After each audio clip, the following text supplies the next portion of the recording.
Hi, and welcome to the Stellantis Tech and AI podcast. I'm Dale Jewett, your host, and in this episode, our guest is Adam Bazih, who is the Stellantis Managing Director and Global Head for Stellantis Ventures. Adam, thanks a bunch for joining us today. Glad to be here. Thank you for hosting. Yay. Well, I think the first important question is have you tell me, Adam, what exactly is Stellantis Ventures? Yeah, so I would say in a nutshell, Stellantis Ventures is an entity set up to invest into external startups. So invest into promising entrepreneurs and promising technology and startups externally or external to Stellantis. So we're the vehicle or the mechanism to deploy that capital to those startups and help them reach the Stellantis community or Stellantis enterprise. That's interesting because that's not something that I would assume that people would normally think that an automaker like Stellantis actually does, that we have somebody that's actually going out and investing in other companies, right? Yeah, I mean, in probably in the traditional sense or in the traditional sort of manufacturing sense, one might say that. But as we look at the mobility space and Stellantis transforming to be a technology company, being able to embrace and look externally as well as looking internally is kind of part and parcel for OEMs today. And by the way, we're not the only automotive maker to have a venture capital fund. We're actually kind of the new kids on the block. So it's good to be here and good to be deploying capital to great and promising startups. Okay, and being that Stellantis is a global company, I'm guessing that you do your work globally. That's correct. Yeah. So we're global mandate, looking at startups all around the world, and the team is global as well. So I myself regularly kind of sit in Los Angeles, but we have team in Detroit area, in Turin area, Paris, and even in Germany as well. Okay, so I'm curious, Adam, how does one get to become the head of Stellantis Ventures? I mean, I can tell you how you get to become an engineer or something inside the company, or even a communications guy, since I have personal experience with that. But where do you come from, and how did you land where you're at today? Yeah. So good question. And 6 years prior to Stellantis, was at another venture capital firm, but not one tied to any corporate or OEM. It was a freestanding venture capital fund, investing into areas of deep tech. Started out very much deep tech agnostic, meaning investing into things like healthcare, automotive, aerospace, material science, really all sorts of inventions, but high tech ones, mostly IP and technology coming out of universities. But really for 6 years prior to Stellantis was a partner in charge investing into areas of automotive, aerospace, and robotics, and automotive really taking up about probably 80% of that deal volume and flow. And that's really where I fell in love with the mobility space at large. In particular, the transformation that we're seeing happening in that space was really captivating. If we look at, Stellantis as kind of an experiment and startup in and of itself, that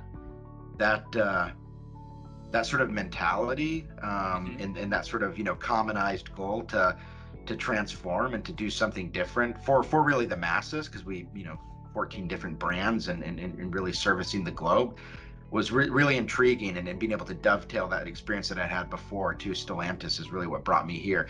And then prior to my investment career, started out as an entrepreneur. So that's really how I started my career. Completely different space of all things. So had a medical device company of all things, but I would say that learning, that experience, invaluable to what we do today at Stellantis Ventures, and really been invaluable throughout my career. So I've had a winding path, but one that's brought me here with a lot of joy. So I guess it's fair to say you've been on both sides of the line here, starting with trying to convince companies to be interested in a product or an invention, and today you're the guy sitting in the chair when they come walking in the door that says, I have the next greatest thing. Yeah, been on both sides of the table. So does that make it easier to sit on your side of the table? Yeah, I mean, no, it does. I mean, it does. I think you have a certain empathy for the startups that are really putting it out there and taking a bold leap or a bold dream and trying to bring it to life. Some cases it's naive. Some cases, the likelihood of any of these things working is low. But I think without that sort of measured risk and maybe even having that empathy for that measured risk, it's at least it makes the job more dynamic and kind of facilitates that conversation with startup founders, makes it easier. Okay. So I'm curious, do you have a shopping list? Do we know what particular types of technologies we're super interested in, or are we just constantly surveying the field and looking for something that looks really neat? Yeah, no, that's a question I think that gets to really the heart of our day-to-day activities. And the short answer is, we do have focus. So when the fund was announced in March of 2022, we're broadly tied or connected to the Dare Forward 2030 mission. But if you look at that sort of mission and those goals, I mean, those are very, very broad. I mean, it can cover essentially anything in kind of mobility and transportation. But no, I mean, we have more recently, I would say a focus area of clusters that we're looking at, everything from battery energy storage types of technology, carbon net zero, things around customer experience, improving the customer experience, products and services that sort of better enable that customer journey. So I would say that we kind of have almost a 75%, 25% split, meaning 75% of our time really focused on areas that we think are going to move the needle and help Stellantis reach its goals, but also leapfrog the competition, become best in class. And then 25% of the time we spend more agnostically in the mobility space, looking for those unidentified gems. Maybe it's a new accretive business that one didn't think of, or could be a bolt-on to Stellantis in the future. We do spend some of our time looking at those white spaces as well. Okay. So and maybe my mind wasn't necessarily oriented right, because I tend to sort of think of inventions or things, but maybe I'm wrong, because your team is trying to evaluate the company in a bigger perspective as you do some due diligence or as you engage in conversation. Yeah, no, that's spot on. And I mean, you're right. It is, fundamentally, when one thinks about it, it's about the technology and the invention. But technology inventions are zero without people, and zero without a culture and a mindset around those inventions and ideals to bring them to market. And so, yeah, we're looking at I would say all sorts of dimensions when evaluating a startup. Everything from just the company itself, the people, the expertise, of course, the technology. If there's intellectual property attached, looking at that as well, and of course the market and also the ability for that great invention to turn into something meaningful. And then I'll just add one tidbit. I mean, often we'll see sometimes some really great inventions that are they're great laboratory inventions. They're great kind of what I'll call science projects, but to be able to see a commercial traction and pathway, being able to make that product or that services at the right price and at the right scale, that often is the trick. And so it's almost like baking a cake. I mean, you can throw in all the ingredients in the wrong proportions and you get something that doesn't come out well. But it's trying to find that recipe that seems to have the right amount of the right ingredients at the right steps. I think that's almost what entrepreneurship is like, and we're trying our best to get a taste for that before we make an investment or partner. Okay. So you mentioned that you are an entrepreneur and you're evaluating companies and looking for entrepreneurship, and we've talked.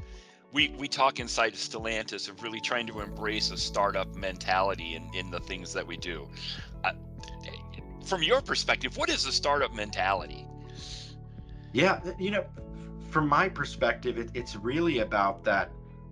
I'll call it that curiosity mindset. It's that mindset that my role or my position, trying to optimize that and fine tune that on a daily basis. It's versus looking at ourselves as kind of cogs within the machine. And yes, it is parts to the machinery, but looking at it that I can play a role that can be greater than sort of the tasks at hand. I think that's really the startup mentality. It's also trying to do the most with the most kind of efficient use of resources. Like if you look at most startups, not all, and we've definitely seen some extreme examples of the opposite, but most are really, they thrive on sort of this balance between scarcity of resources and sort of just passion for doing something different, doing something that's more simplistic and beautiful. And I think that can be brought in and can be embraced in the corporate environment as well. As how can I do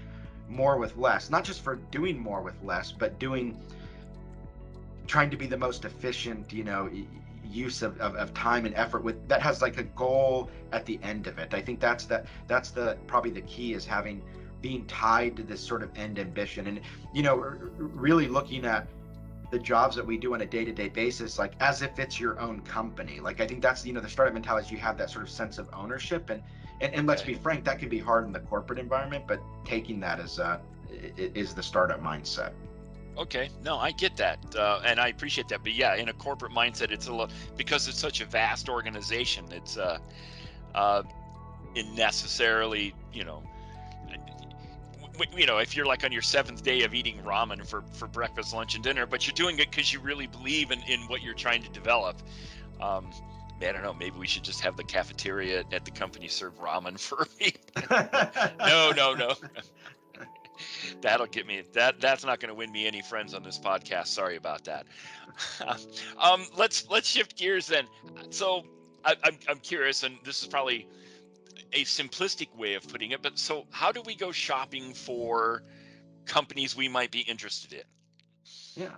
Well, I mean, I would say it's multimodal. So some is what I'll call like active outreach, meaning, we're doing a lot of canvassing of the marketplace, trying to understand what startup players are in various, buckets or domains of call it the mobility space, and then we'll go and actively reach out to those startups. We're constantly, scouring the news and seeing what are sort of the latest trends, what are startups that have just raised a round or reached some inflection point. So we'll do sort of what I'll call that active scouting or deal origination. And then we've being Stellantis and the entity that we are, and been lucky to now be we've made now roughly 14 investments to date, so been quite active.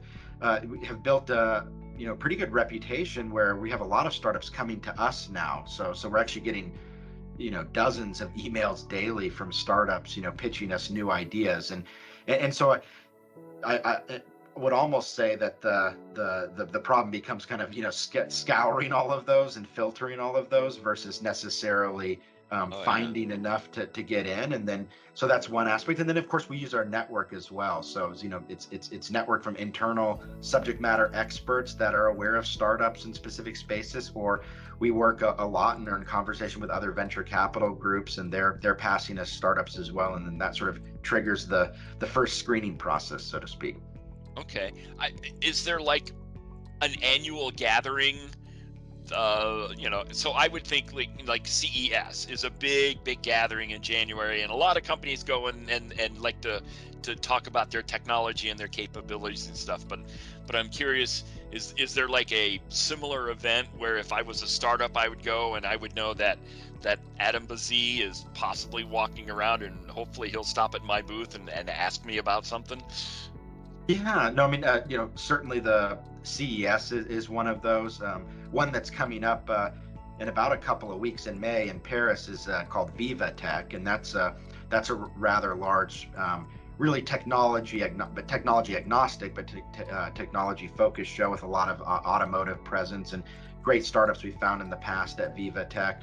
So there's a few conferences and trade shows that are some very niche specific, and then others more broad, where it's a great opportunity to just meet a bunch of different people under one roof. And I would say the advantage to that is that a lot of times you'll have other venture capital groups and other sorts of incubators, accelerators, et cetera, all under one roof. So it's a chance to connect with them, and then also walk the floor and meet startups as well.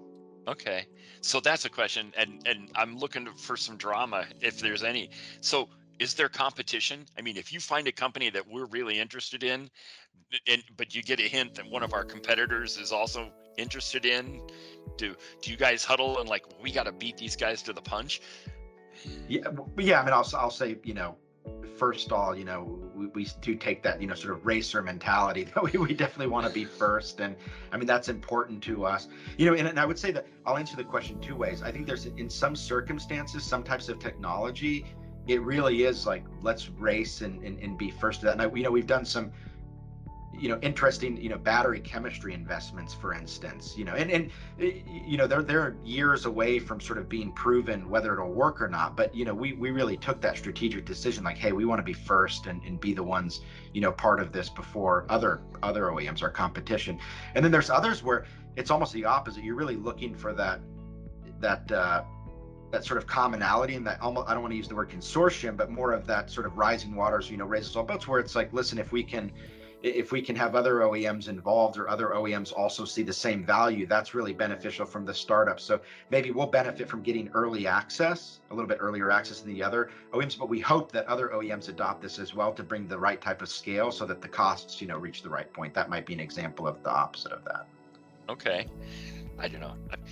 I'm sensing a novel, some corporate, some corporate intrigue, or maybe an interesting piece in the Wall Street Journal. I'm sure it'll happen someday. So, is there a right size for the number of companies we work with? You've mentioned we have 13 investments so far. Yeah, 14. Yeah, Oh, no, sorry. that's fine though. That's actually a great question. And I would say, typically these sort of get tracked based on fund size. So this is, typically, so we're, we have a, 300 million euro fund size allotment. And, typically that sort of 20 to 30 companies range for that type of, in general, investment size is what becomes, kind of on the top end of manageable. And one of the things that's important to note is that, and I would say this is even more so for Stellantis Ventures, is once we make an investment, it's not that fire and forget mentality. In some ways, I would say our work's only just begun. We really are working with the startups, on sometimes a daily basis or a monthly basis or a quarterly basis, trying to help them access the Stellantis larger mothership or enterprise, really trying to help them with adoption. So making connections with various functional groups or brands, whatever it may be within Stellantis, trying to see how we can be helpful. Maybe they have a new product or service that they didn't think could be beneficial to Stellantis. So we want to be understanding that, so we can sort of bring that in and digest that within the institution. So back to your question, I think it's really that 20 to 30, probably for us, because we do some earlier stage investments as well, that sort of, upper 30, that becomes really the upper bound for what's manageable. So if we invest in a company because we obviously see a lot of potential in whatever they do, is ownership our ultimate goal, or are we happy just to be, a minority partnership? Yeah. So so that a good question and kind of a chance to explain. When we make our investments, we're minority shareholders in every one of the cases, and I would say that's kind of mostly true for a lot of venture capital, although some go for majority control right away. No, we're really trying to give the companies the freedom to be able to sort of run their business, de-risk, reach milestones, hopefully, increase in valuation. And so in that case, the minority ownership works really well. Now, one of the things that we do is, in part of the capital deployment and looking at that sort of 20 to 30 manageable number, it's a great follow-up question, is, we may want to do follow-up investments in certain companies. So companies that we find promising or that we think might have another, avenue or route within, the marketplace, we might want to support that with follow-on investment. And, as such, our ownership could increase. And of course, there's the opportunity to have one of these startups one day, be in part of, an M&A decision within Stellantis. Do we want to acquire, or do we want to take majority control? Absolutely. But, at least on kind of the initial investment side, we're really looking for minority. Okay. investment. That's good. So you're not just going to barge in the door and say, "Hey, thanks. This was a great idea. We'll take it all." Take it exactly. I mean, and yeah, I mean, and sometimes we've seen certain companies where we've said, hey, this might be of interest to have a stronger say or a more control, and we'll usually pass that to the M&A team Yeah. within Stellantis. Okay. So with your years of experience, Adam, do you have is there a gut check, or do you have like an inner sense of when you look at a company?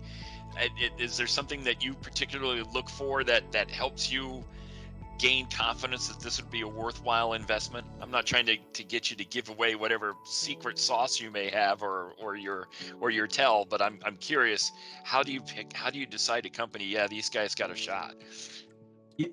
I get this question a lot, and I would say that this is ironically one of sometimes the easiest questions for me to ask and one of the toughest questions. It's the easiest in that you know I look at venture capitals. Really, it's an art and science. I mean, you're applying mathematical modeling tools. You're looking at their IP. You're looking at their technology, where it comes from, and so that's the quantitative part of it. The qualitative part of it is this sort of and who knows, maybe with AI tools and all these other things that are coming around. And by the way, we're looking and using some of those things. This will get more fine-tuned, but you're sort of, it's that sort of recipe I come back to. Sometimes you get this kind of sniff or intuition on, this seems to have the right recipe. The founders have the right passion. They have the right background too. They're not just people that sort of fell into this space. They they're at a right marketing timing moment. This doesn't seem too far ahead of the curve where it's going to take years for the market to develop and catch up. So they're going to blow past that window, but they're not too early where they're behind the curve. You're sort of getting a sense for those things, and a lot of times those things can be very hard to quantify. So that's why I say it's almost an art and science. There was a study they did in venture capital. I'm going to butcher the numbers, but they were looking at like investments that ended up turning out to be good investments, sort of across venture capital, and looking at when the sort of decision or when one of the partners said, hey, we should invest in this. And it was almost within the first pitch meeting, within the first 30 minutes or first hour, the best decision was made. It was almost known, and then you're almost sort of working towards validating that hypothesis or disproving that hypothesis. And so I think that's where kind of you bring in the scientific mindset, but in a lot of sense you get a sense in the first meeting. I would say it's the same for the team. There, we just kind of get a sense, well, this is worthwhile, let's keep pursuing it, or this, we can tell this is going to be a train wreck. let's not move forward. That's interesting. The first hour, so that first 60 minutes is when I've got to convince you, or at least get you to your gut, right? Yeah, it is. And it's also kind of a question of volume and timing. You're meeting with so many startups that, and this is what I tell startups and have experienced this myself, is that first impression matters a lot. So it's like being able to get that story out in the first pitch meeting is really, really critical. Okay. So I'm curious, but I'm not prospecting. So what do you look for someone who you would want to put on your team, Adam? Someone who sits with you to try and evaluate all these pitches.